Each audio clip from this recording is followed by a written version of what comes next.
I'm Mr. Cole, the 9th grade school counselor. As we start this new school year, I just want to go over the most important thing about high school, and that's graduation.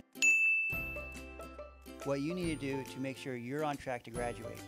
As we've talked about so many times, you need 4 credits of English, English 1, English 2, English 3, English 4. It's pretty basic and easy. You need 4 credits of math. You have to have Algebra 1, which most of you should have by now. You have to have geometry, and then the other 2 maths can be whatever maths you want them to be, whether it's pre-calc, probability and statistics, math for college readiness, liberal arts math. All of those maths count as your other 2 math credits, as long as you have 4 at the end of your 4 years here. You need 3 science credits. One of them has to be biology. The other 2 can be whatever sciences you want. Physical science, chemistry, physics, AP biology, AP chemistry, forensic science, marine science, environmental science, whatever science you want to take, as long as you have 3 total and one of them is biology. You also need 3 history credits. You have to have world history, you have to have US history, and you have to have government and economics. Out of those core classes, your English, your math, your science, your history, there are some EOCs that you have to be aware of. First of all, Algebra 1 has an EOC. Now, Algebra 1's EOC is a graduation requirement. You have to pass it to graduate. Now, there are other ways you can achieve that requirement. They're called concordant scores. You can use the ACT, SAT, and PERT scores to meet that requirement. We'll talk about that at another time. You also have a geometry EOC, US history EOC, and a biology EOC. Those 3 EOCs, you don't have to pass to graduate. They're not graduation requirements. You do have to sit for them. You don't have to pass them. However, they are 30% of your final grade, so you definitely want to do well on them if you want a good grade for the full year. Outside of your core requirements, you have to have 8 elective credits, which are really any class outside your core requirements. You have to have 1 fine art credit, which could be dance, it could be drawing, it could be art, it could be TV production, anything like that counts, including band. You have to have your HOPE credit, which is a full year of HOPE, which is health and PE, some physical education, some healthy living, that kind of stuff. You do have to have that credit to graduate. Again, there's other ways of fulfilling that requirement, but we'll talk about that another time. And then you do have to have 1 online class. Now, if you want to take your online class, I recommend taking a semester-long class, one that's only half a credit. If you do end up taking a full credit class like Spanish 1, you have to complete both semesters online in order for it to count for your online requirement. If you take something like driver's ed, which is what I recommend, you only have to take the 1 semester of it. It's only a half credit class. You can get done like 2 to 3 weeks. Helps with your car insurance, get you your online requirement met, get you half credit elective. It helps you get your permanent driver's license if you haven't got that yet. So that's what I recommend taking for that online requirement. In addition to the credits, there are, again, the 2 testing requirements, which is your Algebra 1 EOC, which you have to pass to graduate. And then there's the FSA ELA, your English Language Arts Assessment. We all love that one. It's our favorite. So you have to pass it your 10th grade year. 9th graders, you're going to take it this year, but that's just going to be a practice for you. Next year as 10th graders, you're going to take it again, and that's the one you have to pass in order to graduate. 10th graders, you'll be taking it at the end of this year. 11th and 12th graders, if you haven't taken it yet, or if you didn't pass it rather, you're going to be taking it again until you do. Similar with the Algebra 1 EOC, there are concordant scores with the ACT and SAT that will help you meet that requirement, but that's something you can ask your counselor about later on. So those are the graduation requirements. You do have to have a 2.0 to graduate, which is a C average, so you can get C's all year long, all 4 years, and then graduate with a 2.0. However, if you get a C every year up until your senior year, and then second semester you get a D in your class, that's going to drop your GPA below a 2.0, and you're not going to be able to graduate with that. So I encourage you to strive for those A's and B's so you have that cushion. So that's the graduation requirements. The last thing I want to say is at this point in time, we're not doing any more schedule changes unless your counselor calls you up for one. We're not looking at any more requests. We'll call you if you need to have a schedule change. Schedule changes that have already been requested, we're still processing through those, and so we'll be taking care of those. So listen for your name to be called for a new schedule if we can work out with that change. But just want to tell you, we're not Burger King. You don't always get it your way, but we do the best we can. All right? Thank you guys. Have a great day.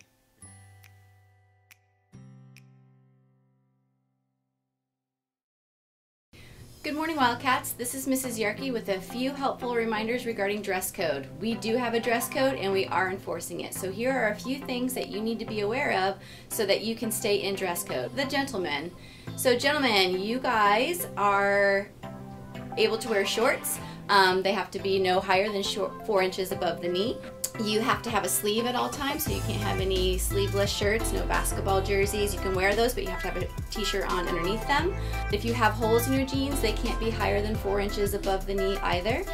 You can fix that though by wearing basketball shorts. We just can't have any skin showing. Also make sure that your pants are secure around your waist. We don't see too much of that nowadays, so that's good, but just be careful when you're sitting down. We don't want to see any basketball shorts or underwear.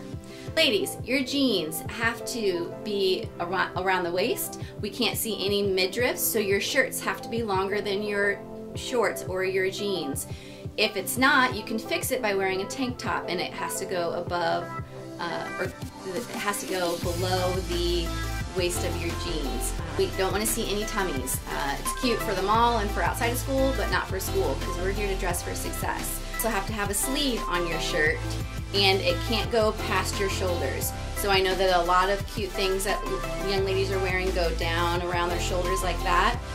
You can wear those, but you have to keep it securely on your shoulders. Sleeves cut out here, but a tank top here, that's fine as long as this is covering your shoulders and it still has a sleeve. I know there's a lot of cute things out there, but for school we want to just keep everything nice and professional and making sure that you are looking sharp. Jeans have to have holes no higher than 4 inches above the knee.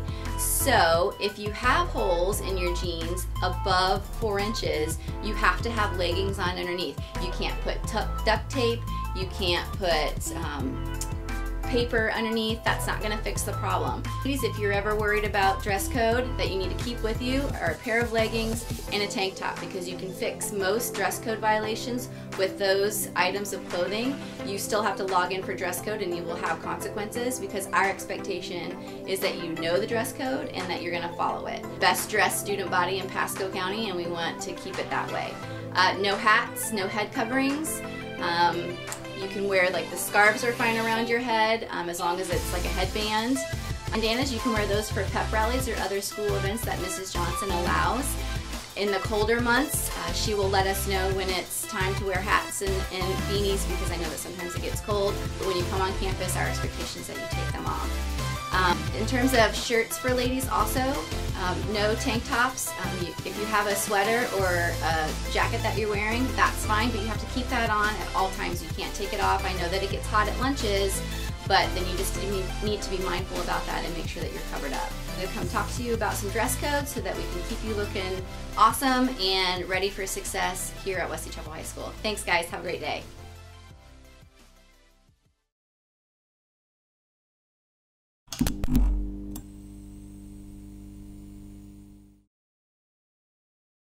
Good morning, Wesley Chapel. Today is Wednesday, August 22nd, 2018.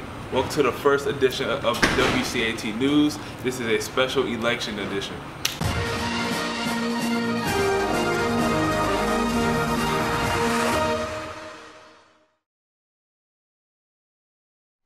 Hi, this is Mrs. Stewart. I'm your Student Government Advisor, and I'm here today to explain to you and introduce to you our new electronic voting system.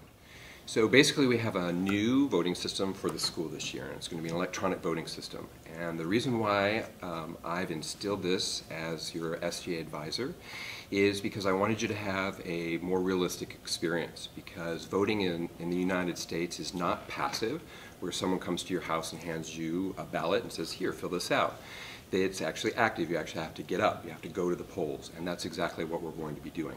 All right, so polls will open at 7 a.m. on Thursday, and you'll be able to vote up until any time between 7 and 3.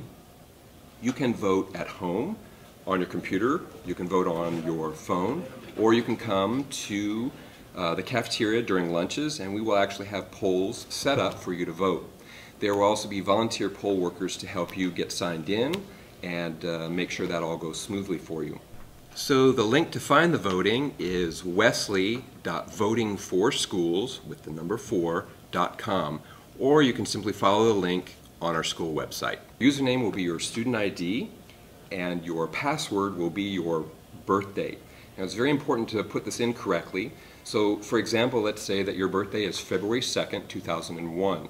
You're going to put in the number 2, the / for February, then 2 for the second, /, and then 2001, entire 4 digits for your birthday.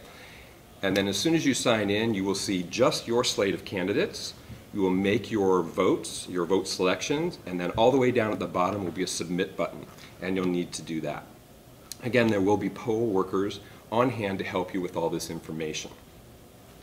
If you'd like to read about your candidates in advance so you know whom you're voting for, then all of the information again is on the school website. You can see who the candidates are for each class, and yours specifically. You can read their statements and so get an idea of why your candidate is running. So what I'd like to say is get out there and vote and make it count.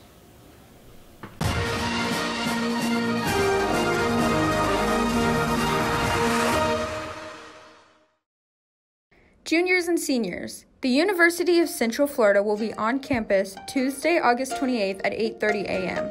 You must sign up to attend. See Mrs. Faceash in Student Services, B Academic Lunch, or email kfaceash@pasco.k12.fl.us. Reserve your spot by Friday, August 24th.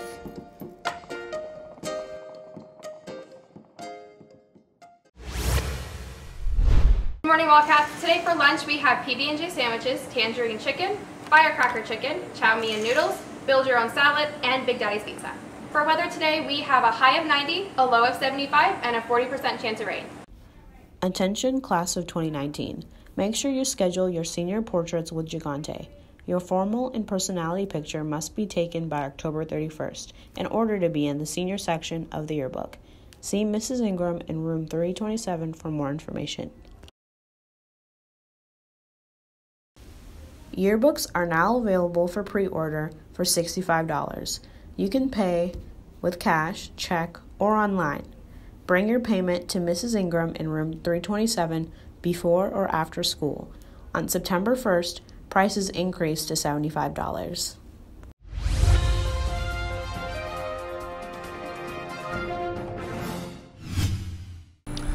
Hello Wildcats. This week in sports, we got boys golf on Thursday at 3 o'clock, located in Lake Bernadette.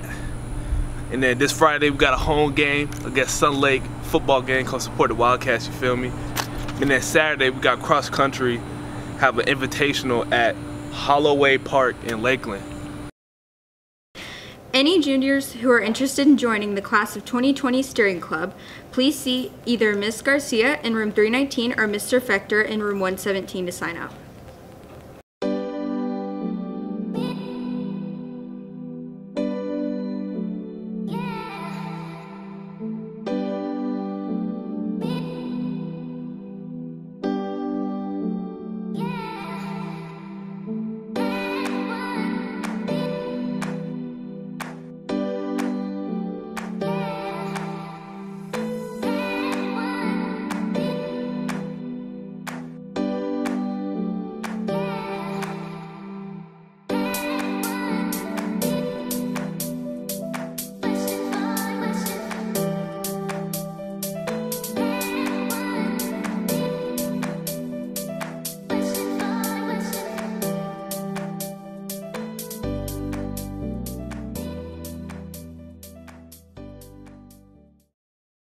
I hope you're having an amazing day, Wildcats.